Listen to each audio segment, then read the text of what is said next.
प्यारे बच्चों, कक्षा 8 के इतिहास विषय में चौथा अध्याय ग्रामीण जीवन एवं समाज में आज इस वीडियो में आप जनजातीय विद्रोह तथा शिल्प और उद्योग का अध्ययन करेंगे।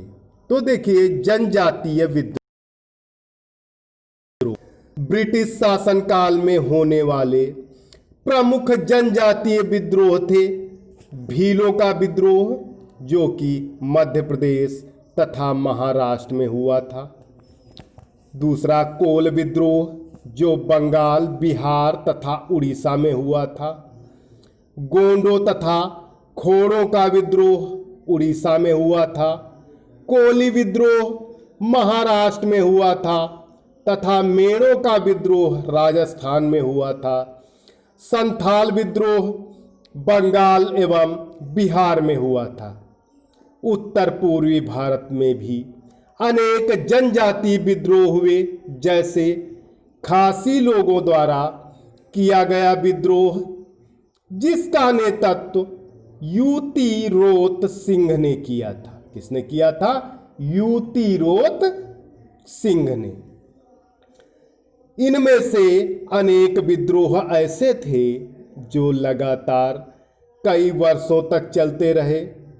उदाहरण के लिए भीलों का एक विद्रोह सन 1817 से प्रारंभ होकर सन 1831 तक लगातार चलता रहा था।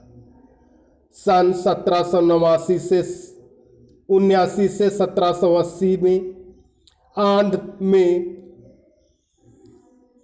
रांका विद्रोह, रापा विद्रोह हुआ था। सन 1886 में यह विद्रोह पुनः अपने पूरे जोर से भड़क उठा था।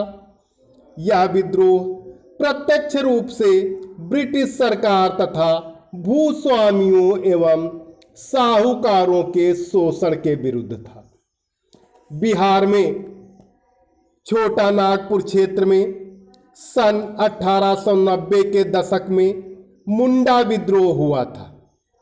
यह विद्रोह बिरसा मुंडा के नेतृत्व में हुआ था। सन 1890 में बिरसा मुंडा के नेतृत्व में हुए विद्रोह को कुचल दिया गया था। बिरसा मुंडा को बंदी बनाकर जेल में बंद कर दिया गया था, जहां कुछ समय बाद ही उसकी मृत्यु हो गई।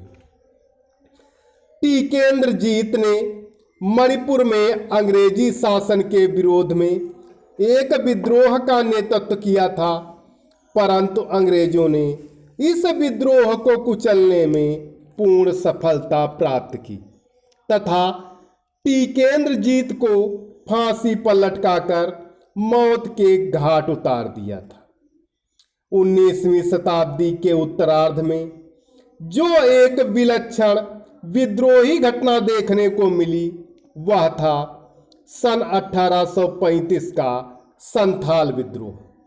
संथाल मूल रूप से उत्तर पूर्व में मानभूमि, बाराभूमि, हजारीबाग, वीरभूमि, मिदनापुर, बंकुरा आदि क्षेत्रों से संबंध रखते थे।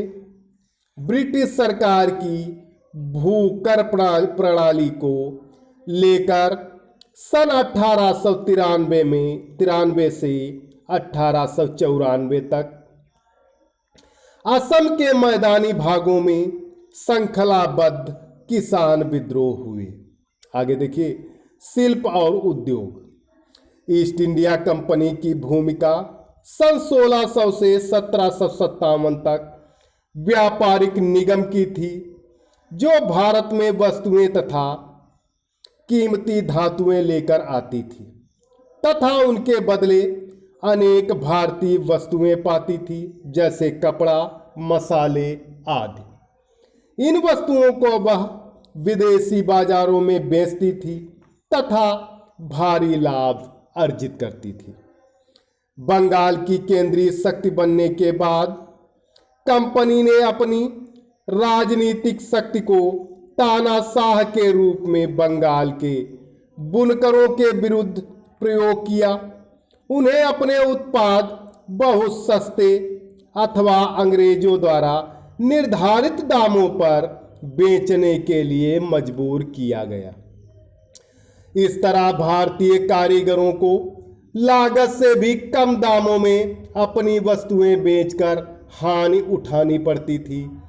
इसके अतिरिक्त उन्हें कार्य करने की स्वतंत्रता भी नहीं थी। इनमें से अनेक कारीगरों को निम्न मजदूरी दरों पर कंपनी के लिए काम करने पर विवश किया जाता था और उन्हें भारतीय व्यापारियों के लिए काम करने से भी मना कर दिया गया था। कच्ची कपास बेचने के क्षेत्र में कंपनी सेवकों का एकाधिकार कायम था। बंगाली बुनकरों को इसके लिए आवश्यकता से अधिक दाम चुकाने पड़ते थे। उसी समय भारतीय कपड़े के इंग्लैंड में प्रवेश करने पर भारी कर लगा दिया गया। इस तरह अचानक ही भारत के उस हस्तशिल्प पर गंभीर गाज गिर पड़ी जिसने शताब्दियों तक विश्व के बाजारों में अपने लिए खास नाम कमाकर शेष स्थान प्राप्त किया था। इसके पतन का कारण ब्रिटेन में मशीनों से बनाई गई आयातित सस्ती वस्तुएं थीं। पुरानी अथवा पारंपरिक तकनीक से बनी भारतीय वस्तुएं ब्रिटेन की भाप चालित मशीनों द्वारा बड़े पैमानों पर तैयार की गई वस्तुओं की प्रतिस्पर्धा में टिक नहीं सकी। सूती कपड़ा बुनने तथा सूत कातने के कारखानों को बड़ा आघात पहुंचा। रेशम तथा ऊनी वस्त्र उद्योग भी संतोषजनक स्थिति में नहीं था। इस प्रकार लोहा, बर्तन, कांच, कागज, धात, जलयान निर्माण, रंग, तेल आदि उद्योग भी दयनीय स्थिति में थे। इतिहासकारों का मानना है कि अंग्रेजों की इंग्लैंड में कच्चे माल के निर्यात करने की नीति ने ही भारतीय शिल्पकार, हस्तशिल्प एवं कुटीर उद्योग को बर्बाद करने में अहम भूमिका निभाई। उनकी इस नीति के परिणाम स्वरूप कच्चे माल जैसे कपास, चमड़े आदि की कीमतें बहुत बढ़ गईं। इससे हस्तशिल्प वस्तुएं बहुत महंगी हो गईं तथा उसकी विदेशी माल से प्रतिस्पर्धा कर पाने की क्षमता में अत्यधिक कमी आ गई। इस प्रकार बर्बादी का शिकार दस्तकार तथा कारीगर उचित व्यवस्था के अभाव में कोई अन्य रोजगार प्राप्त करने में असफल है। कृषि पर निर्भर होकर अपना जीवन व्यतीत करना ही इनके पास एकमात्र साधन था। इस तरह कृषि क्षेत्र जो पहले से ही घनी जनसंख्या के बोझ तले दबा रहा था, उस पर और अधिक भार बढ़ गया। इसके अतिरिक्त ब्रिटिश शासन ने ग्रामीण अर्थव्यवस्था के संतुलन को भी अस्त व्यस्त कर दिया। ग्रामीण व्यवस्था का धीरे धीरे विनाश हो जाने के कारण ग्रामीण क्षेत्रों में कृषि तथा घरेलू उद्योगों के बीच का संयोजन टूट गया, जिससे आत्मनिर्भर ग्रामीण अर्थव्यवस्था का विनाश हो गया।